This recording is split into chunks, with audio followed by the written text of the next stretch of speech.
Brothers, welcome back to another episode of The Gentleman's Journey. I'm Ewan Dunn, Alpha Phi Delta graduate class of 2024. I'm here today with another very special guest. Brother Skyler Weinand, Alpha Nu class of 2002 and head chairman of the Kaisai Educational Trust. Chartered financial analyst and managing partner at Reagan Capital LLC for the last 11 years. Skyler, how are you doing today? Great. Thank you for being here. Yep. I really appreciate you sitting down with me. Again, a special thank you to David Seaton for having us here in his lovely home here in Dallas, Texas. I like it here. I really like Dallas. I know we always talked about me getting out here, and I've been out a few times when I was younger, but it's a cool city. It's a cool place to be. Burgeoning. How long have you actually been here? I moved down a little over 10 years ago. That's what I thought when you started Reagan, yeah. Right? Okay, so I guess honestly that's where we can open up. So tell me about Reagan and just what that was like for you. I know.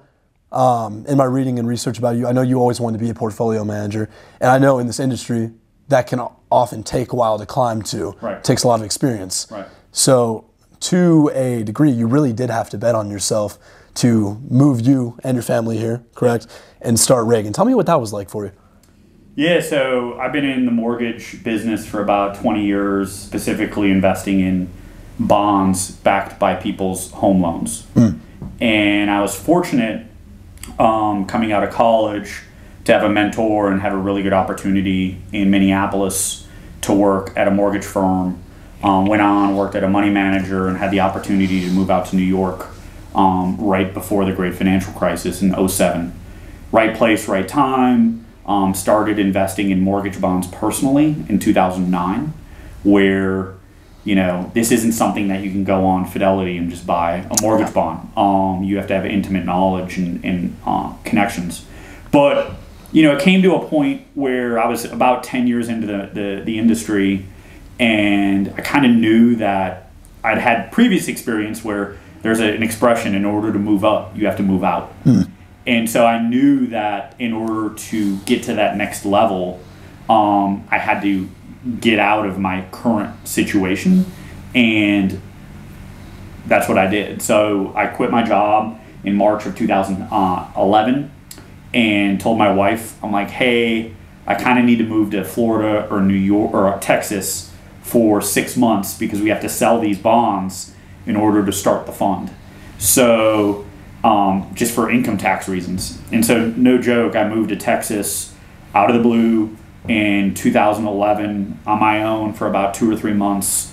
Found a place, was working in a friend of mine's office, and kind of like how I moved to New York on my own real briefly before my wife followed me. But I moved here, started on my own with some of my own capital, and slowly some former colleagues had come in and invested with me. But yeah, it was really starting off from scratch all over again. And I was another case where the right place, right time, but in order to make it work, you had to take that jump to make it happen. I mean, and the jump you're talking about is, growing a fund that began with 1.5 million to now 750 million. Is that right? Yeah. That's just, I just don't feel like a lot of people sometimes have that, where they can just say, people say they believe in themselves, people say they can do this, but actually going for it. Right.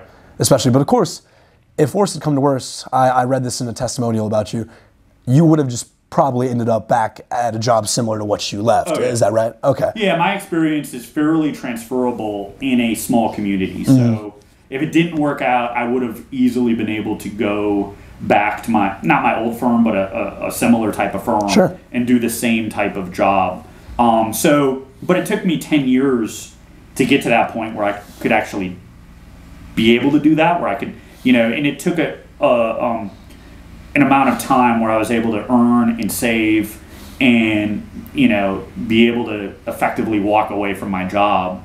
Not that, I could have retired at that point, but it was a calculated risk for sure. Yeah, absolutely. And just rewinding a little bit, did you have these ambitions when you were actually at Carlson, or maybe even when you were in high school? Did you always want to step into finance, the financial world in that sense? I had no clue. This was really, when I was in high school, it was really pre-computers, pre-internet. And my brother went to Carlson. My brother Jim, was really one of the first in my family to go to college.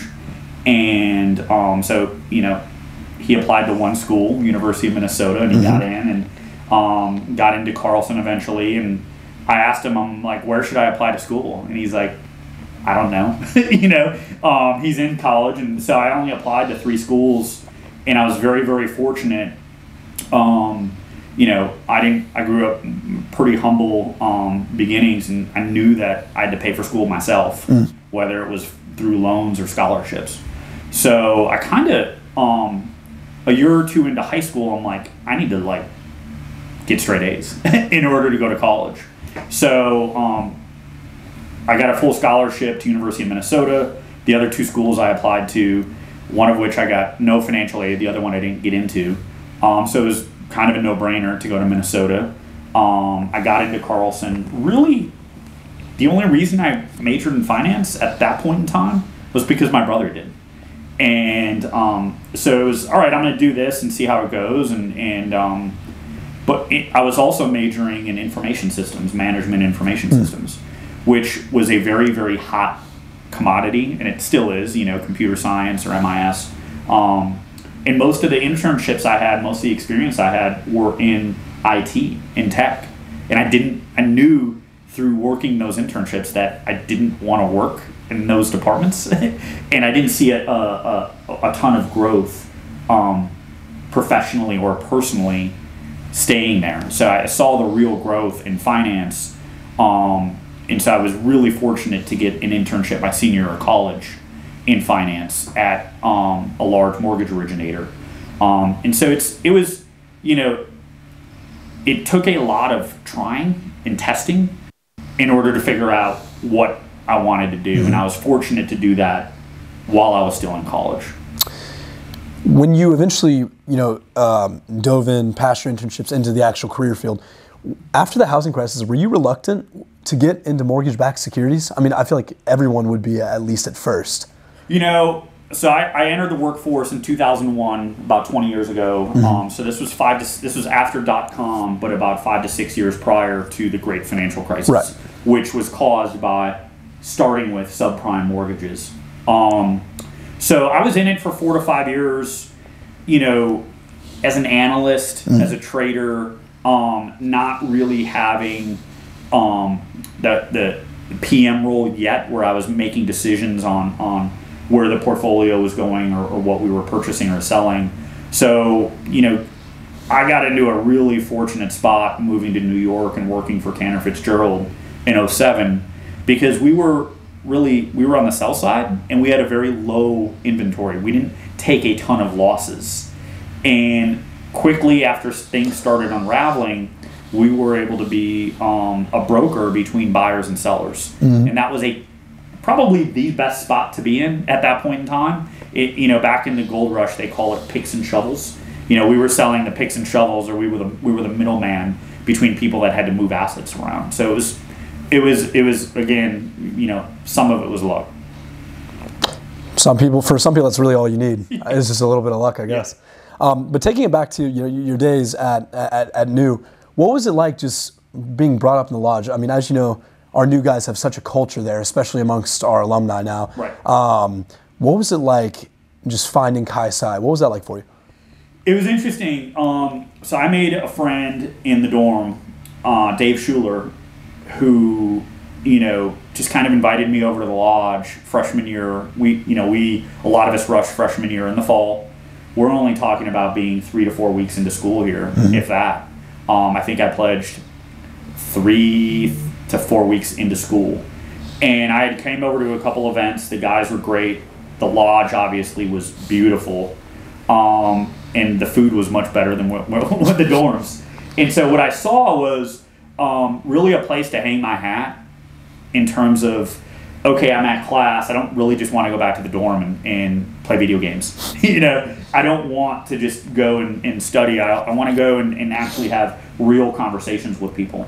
So our recruitment chairman at the time, Ed Anderson, knew 01, who was a Burge Award winner.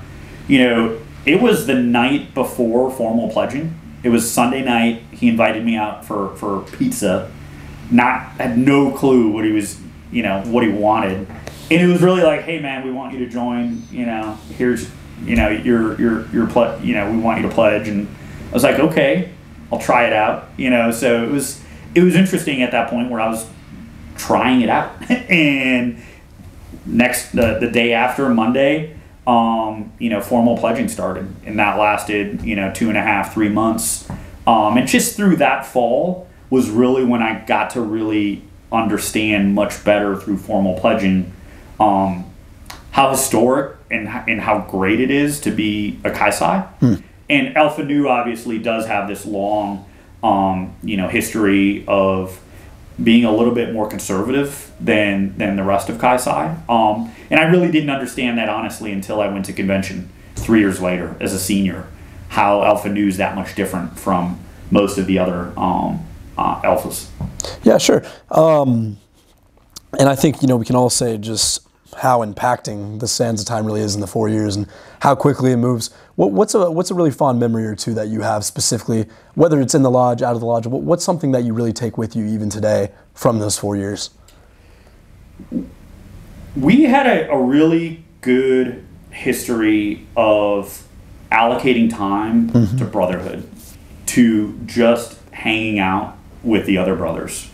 During formal initiation, there were times where it was, all right, it's brothers only, we're hanging out. There were times every fall, every spring, we had to have a Brotherhood retreat.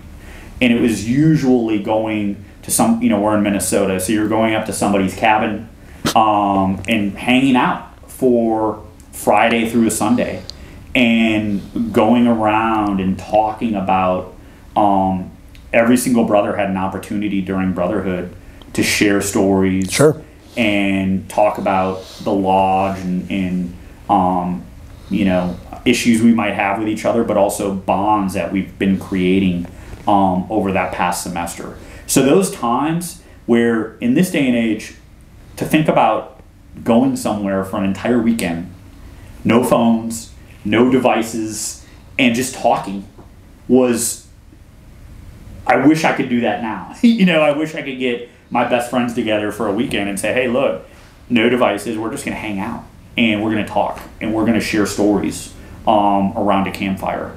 And so I would say that was really, really memorable. And over the course of 4+ years at the lodge, you're talking about 10, 12, 15 different times like that, where, and what was really cool is you start off as a freshman, and you have some 5th year seniors that are 5, 6 years older than you. They're 23 and you're 18.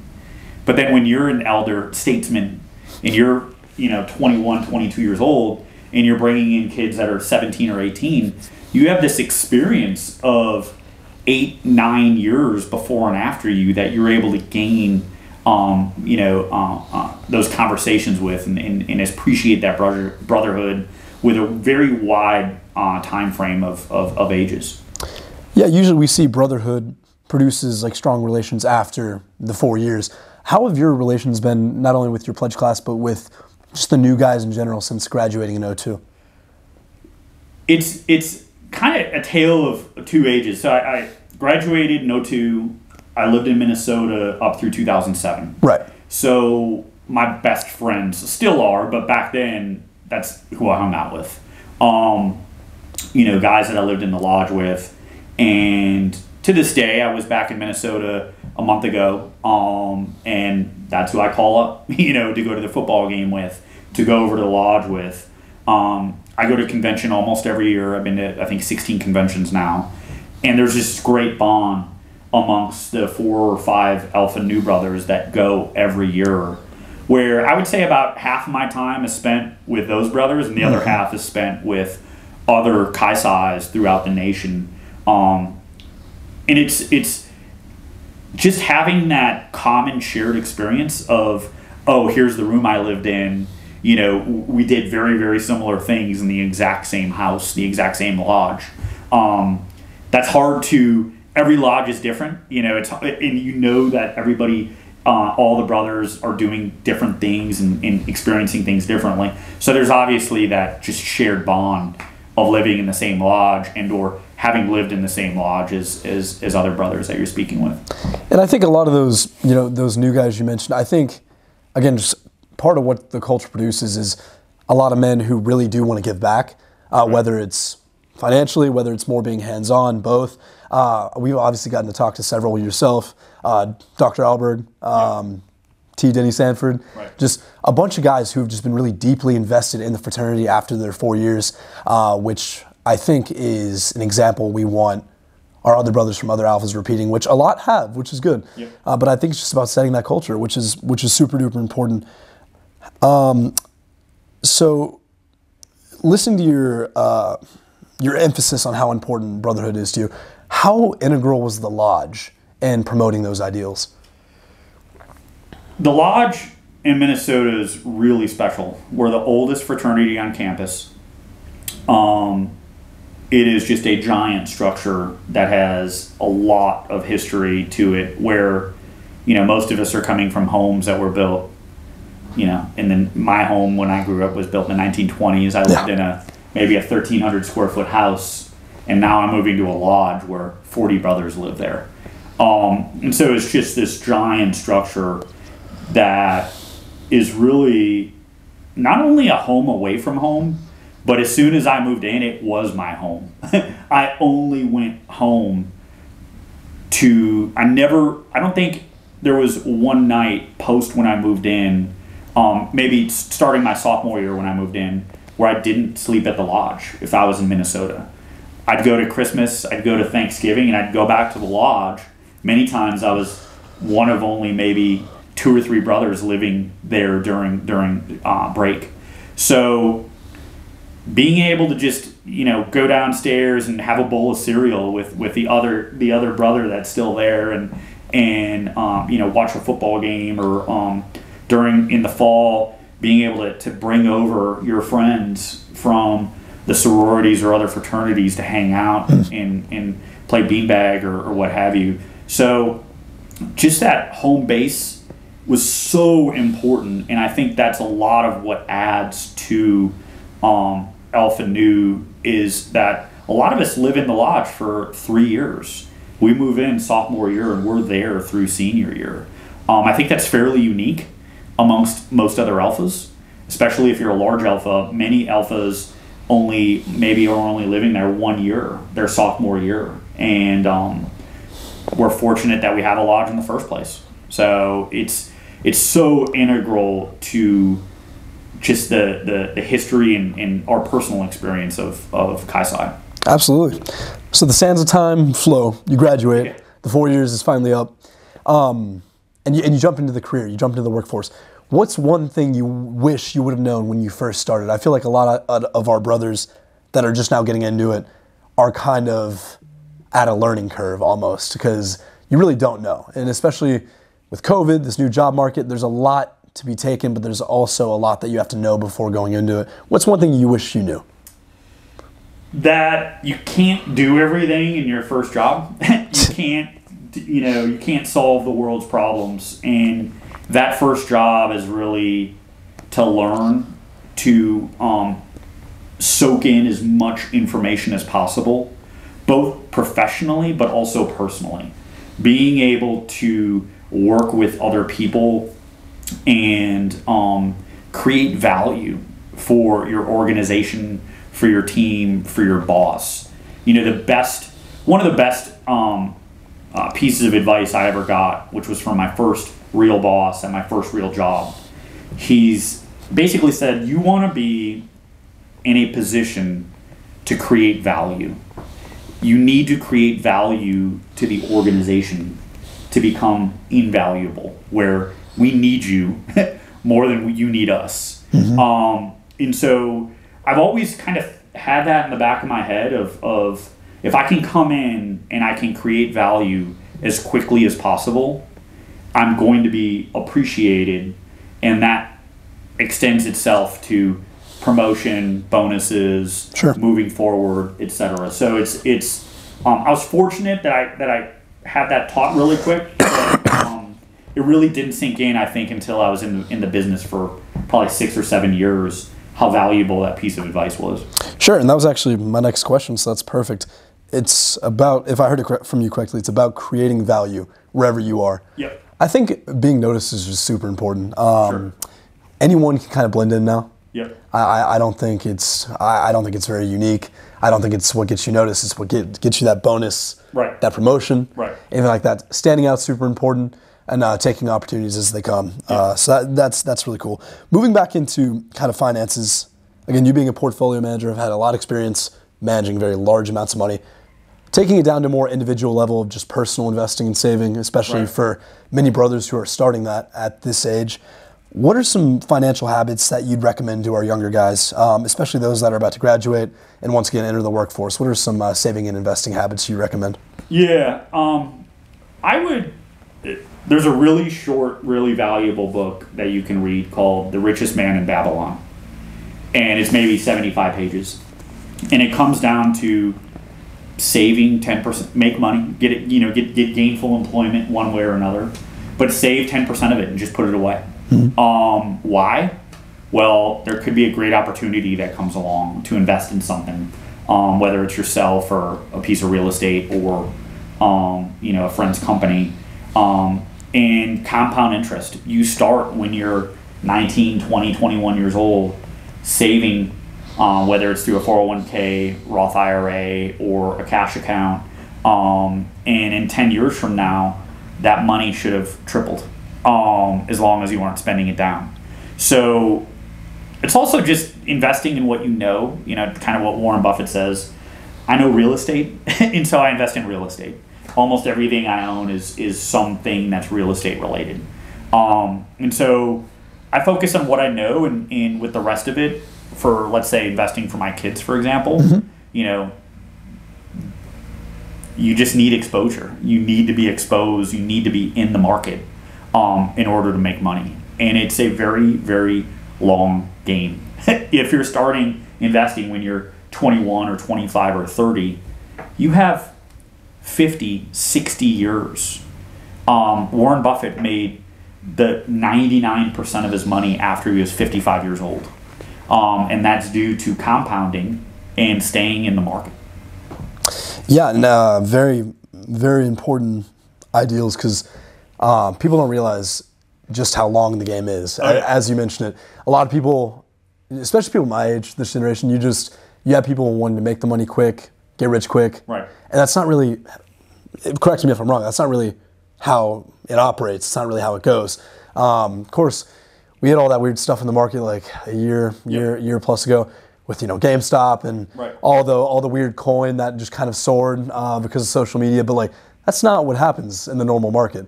True. And people are also silly to think that they can outperform the market, because you really can. You just have to move with it. Kind of catapults me into the next question. So we talk about saving and investing. How important is it to really balance the two? Because having money and investing is important, but also having money saved in general.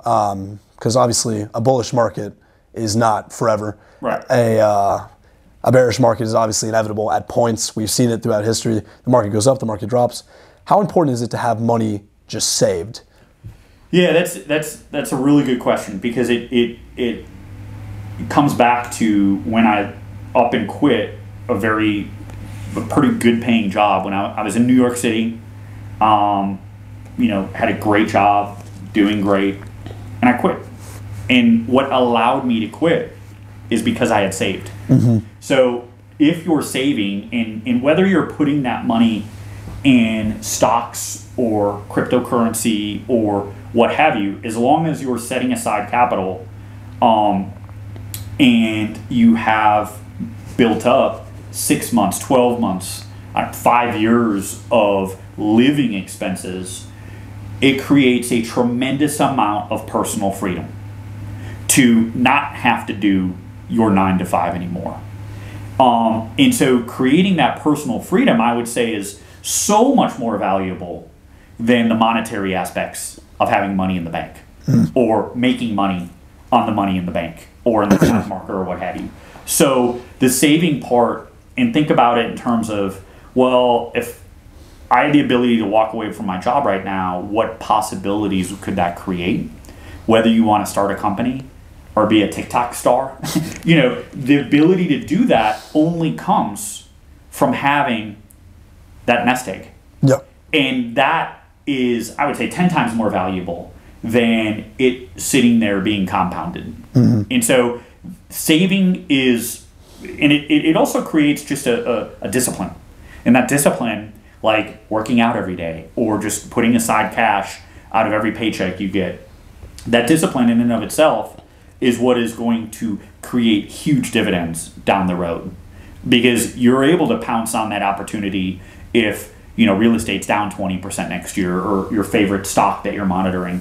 By having cash in the bank, it creates personal freedom, but also financial freedom, which I think is obviously very important. Right. You want to get to a certain point where that passive income exceeds your living expenses. Exactly. So then you're just working because you want to, you enjoy it, not because you have to. And it allows you to find something that you enjoy versus something that you have to do. Mm-hmm. This may be silly, but would you say you enjoy your work? Yeah, I have a really unique job in that I get to go into work every day, and my work environment's very casual. I get to drive to work. It's a 5-minute commute. And I'm kind of in the market every day buying and selling bonds. So it's similar to real estate, where I'm putting bids on 75 houses every day, and 2 or 3 sellers sell me their houses daily. And so it's fun. It's not that stressful, but it also allows me the freedom at this point to do some tangential things, looking at real estate, looking at different parts of the market that we can explore. So you also want to get to that point professionally where you've created the ability to explore other things that might add more incremental value than just doing what you've been doing for the last 20 years. There might be something that's out there where instead of earning 8 or 9%, which is what we're striving to do, can actually earn us 25%. So it's really 80-20 rule. I want to start exploring that and so that I have, I'm not living on my laurels, so to speak. All right, so backtracking to something you mentioned earlier, I heard you say crypto, and cryptocurrency obviously, is very hot these days. People are talking about it. It's trending. Right. The young people love it. It's just, I've never been able to wrap my head around it, to be honest. So right. Maybe you can fill me in. I know a good bit about it, but why people are interested, or possibly why people would put such a great deal of their money and income into it, I can't really understand. So what are your thoughts on crypto? Currency in general, post Nixon, post the gold standard, is really, they call it fiat currency, which is the government puts their stamp behind currency that they issue. But like we've seen in the last year or two, or anything past 2008, they can also print as much currency as they want. So currency and the exchange of currency is really just a belief system. So I'm going to give you $100, and you're going to take that $100 because, we all believe that you can go exchange that for goods or services. So, I think cryptocurrency was really created for 2 purposes. A, the blockchain, to make the exchange of currency much easier. I love that concept. Yeah. If you've ever had to deal with Western Union or sending money overseas, it's incredibly difficult and it's very expensive. It costs you like 10 to 15% to send. If you want to send $1,000, you're paying Western Union $150 to send it to Mexico City. Okay, so we needed to solve that problem. Sure. And I believe that the blockchain and cryptocurrency has done that. Okay. The second issue, or reason cryptocurrency was created, was especially Bitcoin, but Bitcoin has a finite amount of currency available. Okay. So there's a huge benefit to that, in that, well, if the government can print $7 trillion in the last 18 months, there isn't much more Bitcoin being created. You know, if anything, there's less and less Bitcoin being created per year with a finite amount. So that concept of having some type of currency that can't just run away, so to speak, is also important. But it all comes down to, if you're, you know, my concept of investing is I want to buy something that actually has a return on investment, right? And that being real estate, where people are renting from you, or land where over time that land becomes more valuable. So when it comes to cryptocurrency, the only value is created is if someone's willing to pay you more than what you just paid for it. And all cryptocurrency is denominated in, guess what? Dollars. So it really has two components. A dollar devaluation, that's a little portion of cryptocurrency. And B, people are willing to pay you more tomorrow, theoretically, than what you paid for it today. So you add all that up, and it definitely has value in terms of exchange, in terms of ease of exchange, in terms of not running away inflation-wise. But there will be a time in the not-too-distant future where I believe the U.S. government will step in and say, okay, we're going to eliminate dollars. We're going to eliminate the printing of dollars. And everybody's just going to have a USD, US dollar stable coin. You know, it's almost like credit cards. I rarely, the only time I ever use cash is to pay my barber. Everything is credit card. But I'm paying, not, you know, in one way or another, I'm paying 2 to 3% in fees to be able to use a credit card. Why should there be any fee? You know, and so we're not too far away, I think, from the US government stepping in and saying, okay, everything is just going to be digital. But there's a reason behind why they would do that, in addition to ease of use. Now, instead of having to have a buyer of those dollars that they print, they'll be able to just inflate and print as much digital coin as they want without having a printing press. As it stands right now, the Treasury and the Fed have to be in cohorts with each other to print and buy dollars. With a digital coin, it will allow the Federal Reserve to effectively print as much digital coin as they want. So that if interest rates get down to zero, we're just going to print more money. We're going to flood the system with more capital.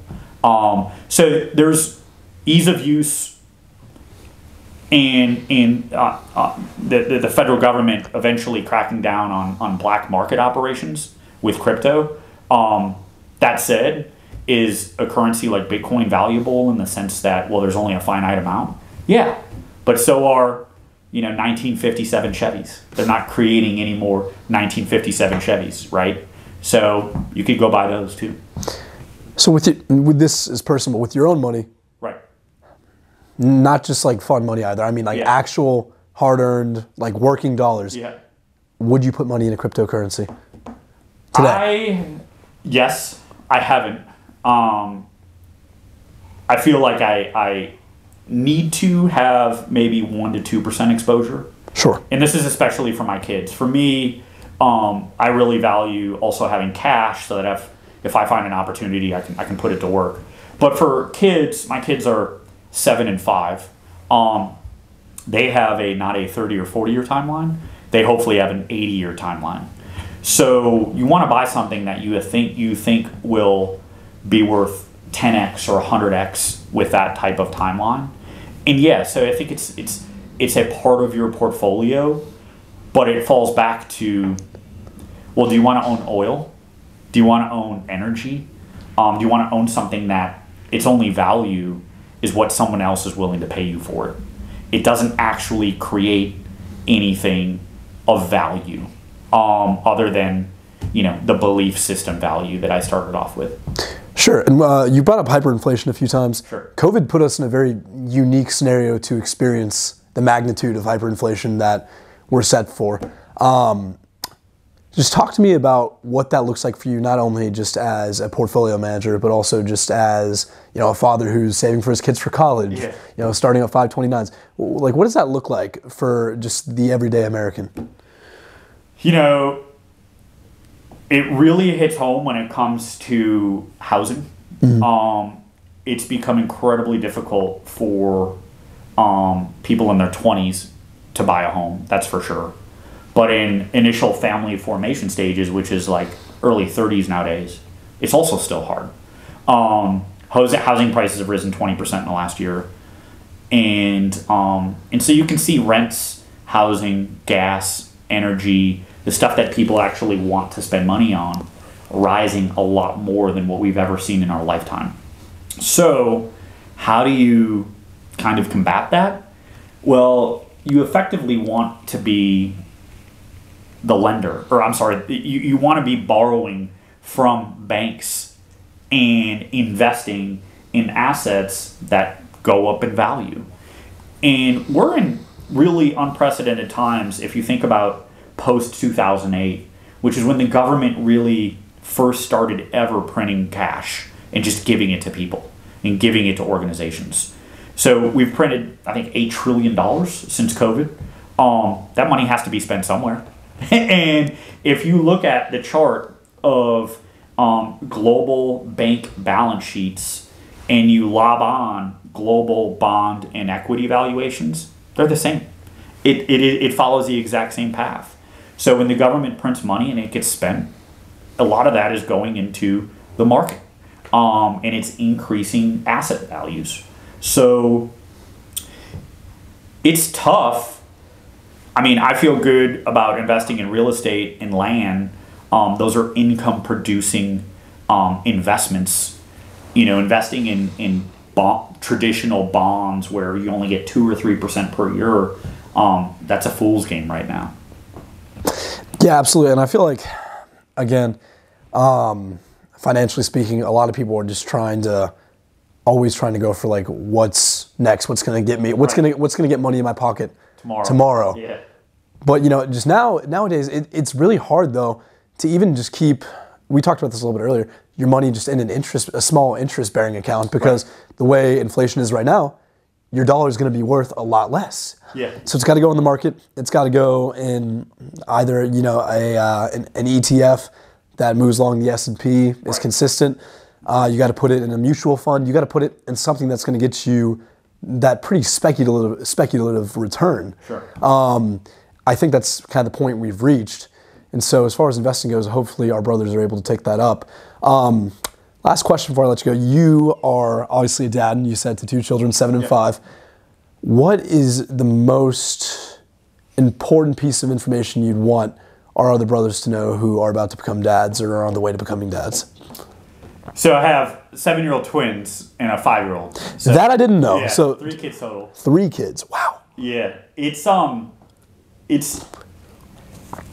a very, very difficult job, but it's also like, especially when they start to be, I would say 4 or 5 years old, and they really start looking up to you and looking to you for guidance and following your actions. It's, definitely being around, being present for sure, but also encouraging them and working with them to do what they love and to do what they really enjoy doing. Like my son, he's in 4 or 5 different sports, and it's already at the age of 7 years old. Well, what are you good at? What do you enjoy doing? Right? Not just, oh, my buddies are in football, so I want to play football. Well, figuring out what you enjoy doing and working with them and spending time with them to practice, to pursue that.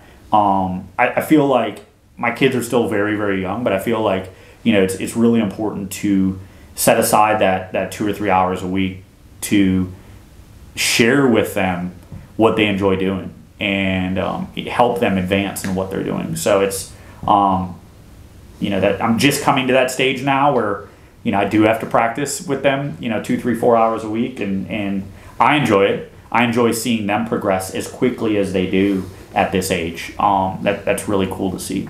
I've enjoyed hearing that in previous interviews with dads, just quality time. Yeah. If anything, I would say that's been a really big constant, quality time.